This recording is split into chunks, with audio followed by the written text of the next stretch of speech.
Hello. Today we are talking about capital gains tax, what it is and why it's important to understand it. At TC Group, we will accurately calculate your gains, identify deductible expenses and allowances, and provide expert advice on timing asset sales. We also handle your HMRC compliance, preparing and submitting accurate tax returns so there'll be no surprise penalties. So, what is capital gains tax? Well, simply put, capital gains tax, or CGT, is the tax paid on the profit you make when selling or disposing of an asset that's increased in value during your ownership. It's important to note that the tax is on the gain made, not the total amount of money you received for the sale. It's also important to understand your CGT obligations when selling property, shares, business assets, or valuable personal items, as rules and rates for each type of asset may vary. For example, selling a second home or investment property can attract a higher rate of capital gains tax compared to other assets. Also note that allowances and exemptions will also make a big difference to the amount you'll pay. An example of CGT is you've purchased artwork for £10,000 and selling it for £50,000, and so only paying CGT on the £40,000 gain, not the full £50,000.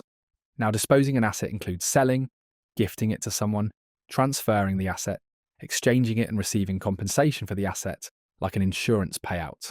At the moment, you only pay CGT on gains exceeding your annual exempt amount, also known as AEA. For the 2024/25 tax year, the AEA threshold was £3,000, meaning if your total gains within the tax year are below £3,000, you don't have to pay CGT. The threshold was reduced in April 2024 from £6,000 though, which increased the amount of people who was charged. It's also worth noting that these allowances are not transferable between spouses or civil partners, meaning each individual has their own allowance, and any unused allowance cannot be carried forward to future tax years. However, assets can be transferred between spouses and civil partners with no CGT implications. This allows a couple to utilise one another's allowances.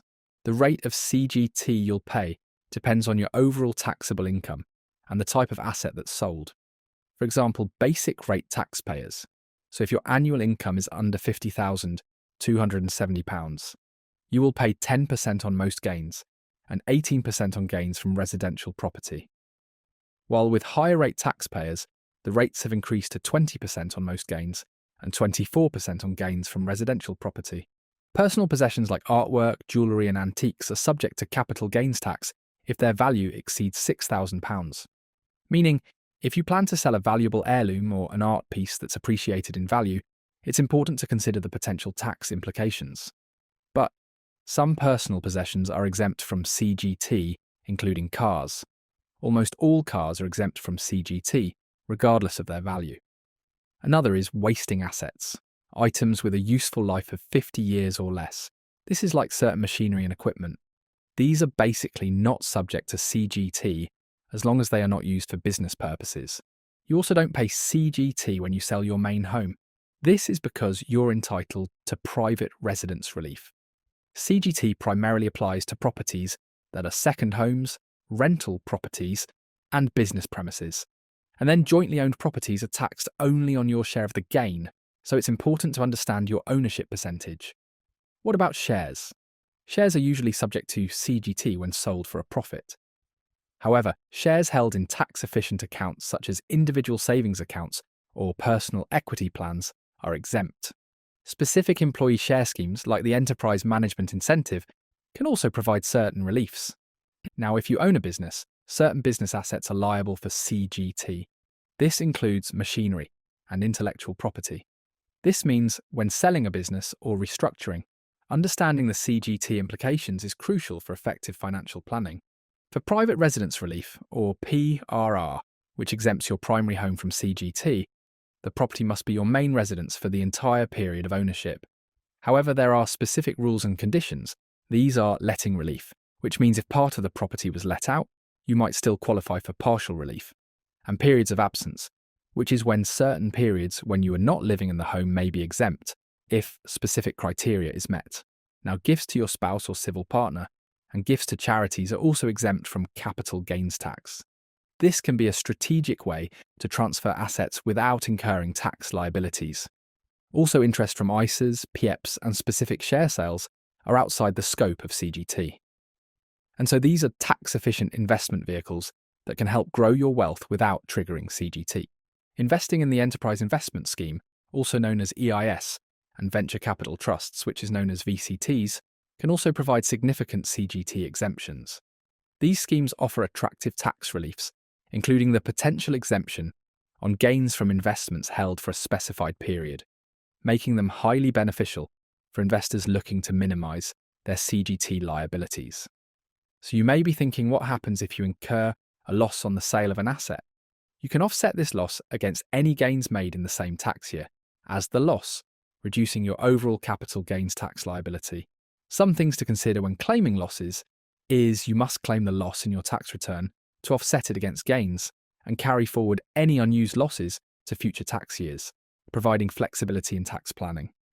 Professional advice can help ensure you maximize the benefit of these reliefs. So when must CGT be reported and paid? It must be done by specific deadlines which vary depending on the type of asset and the nature of the disposal. By adhering to these deadlines, you can avoid penalties and interest charges. For disposals of UK residential property, you must report the sale and pay any CGT due within 60 days of the completion date. This applies to the sale, gift, or transfer of the property. For other types of assets, such as shares, personal possessions, and business assets, the CGT reporting and payment process is slightly different. There's the self-assessment tax return. If you're already filing a self-assessment tax return, you should include your CGT calculations in your annual return. The deadline for submitting your self-assessment tax return online is the 31st of January, following the end of the tax year in which the disposal occurred. If you file a paper return, the deadline is the 31st of October of the same year. There's also the real-time capital gains tax service, which is when HMRC offers a real-time CGT service for more immediate reporting.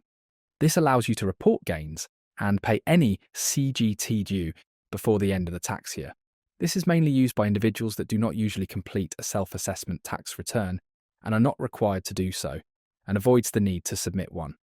Whilst those in self-assessment can still use this service, you are still required to return the gain on your self-assessment tax return, even if already reported via the real-time service.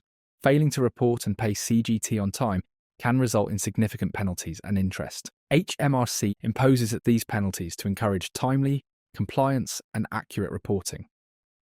For example, if you miss the 60-day deadline for a residential property sale, you could face initial penalties and daily charges until the tax is paid.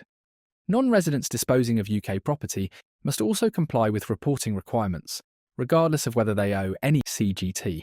If selling residential property, they must report the disposal within the same 60-day window. For other types of assets, the general rules for capital gains tax reporting and self-assessment apply. By understanding these deadlines and methods, you can ensure compliance with CGT regulations, avoid penalties, and manage your tax liabilities efficiently. So, navigating CGT can be challenging, but at TC Group, we support our clients through strategic planning, mitigating your CGT liability whilst ensuring you remain compliant. If you're selling or disposing of an asset, I would recommend speaking to your TC Group relationship manager or booking a free consultation with your local TC Group team today. Thank you for listening.